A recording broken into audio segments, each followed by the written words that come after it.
नमस्ते बच्चों। आज चलो नील के साथ एक मजेदार जंगल सफारी पर चलें। ये एक उज्ज्वल और धूप वाला दिन है और नील जंगल सफारी पर जाने के लिए बहुत उत्साहित है। वह अपनी जीप पर चढ़ता है और जंगल की ओर निकल पड़ता है। जंगल के अंदर गहराई में जाने के बाद नील को एक आवाज सुनाई देती है। क्या तुम्हें भी वह सुनाई दे रही है? क्या तुम जानते हो यह कौन सा जानवर है? हाँ, ये है शेर, जंगल का राजा। क्या तुम जानते हो कि शेर की दहाड़ 8 किलोमीटर दूर तक सुनी जा सकती है? वाह! अब जीप फिर से चलने लगती है और फिर अचानक रुक जाती है। नील देखता है कि कुछ लंबी घास में छुपा हुआ है। क्या तुम भी उसे देख सकते हो? जल्दी ही वहां से एक बाघ बाहर आता है। बाघ दुनिया की सबसे बड़ी जंगली बिल्ली है। क्या तुम जानते हो हर बाघ की धारियां अलग होती हैं, बिल्कुल हमारी उंगलियों के निशान की तरह।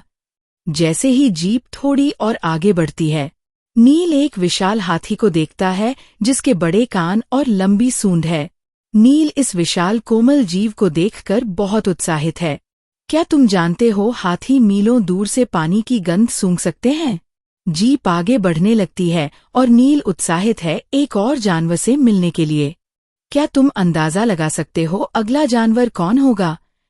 नील हर जगह देखता है और बहुत ऊंचाई पर उसे एक जिराफ दिखाई देता है जो पेड़ की ऊपरी पत्तियां खाने में व्यस्त है। क्या तुम जानते हो जिराफ की जीभ 18 इंच लंबी होती है? जीप आगे बढ़ती है और नील को आश्चर्य होता है ये प्यारा सा फूल जैसा गेंद जैसा जानवर देखकर। क्या तुम मुझे बता सकते हो यह कौन सा जानवर है? बिल्कुल सही, यह पांडा है जो शांति से बैठा है और बांस खा रहा है। क्या तुम जानते हो पांडा दिन में 14 घंटे तक खा सकते हैं?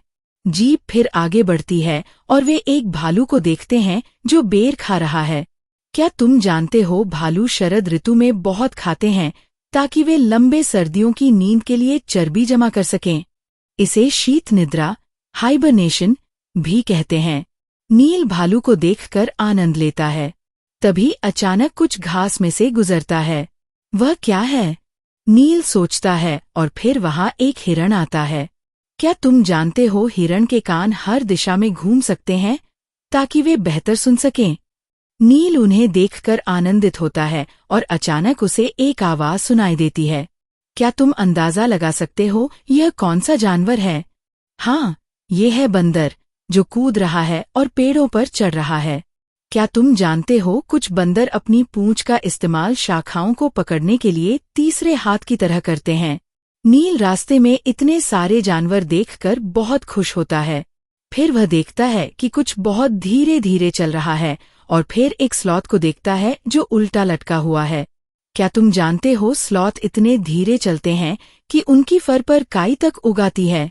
अब सूरज ढलने वाला है और इसलिए जीप ड्राइवर घर की ओर लौटता है। लेकिन तभी नील देखता है कि पेड़ पर कुछ बैठा हुआ है। हाँ, ये है कोआला। क्या तुम जानते हो कोआला दिन में 18 घंटे सोते हैं? जीप फिर मुड़ती है और घर की ओर बढ़ती है। नील की सफारी यहीं समाप्त होती है। नील की जंगल सफारी एडवेंचर पर साथ आने के लिए धन्यवाद। मुझे आशा है तुम्हें ये पसंद आया होगा। बाय बाय छोटे खोजियों, जल्द ही मिलते हैं।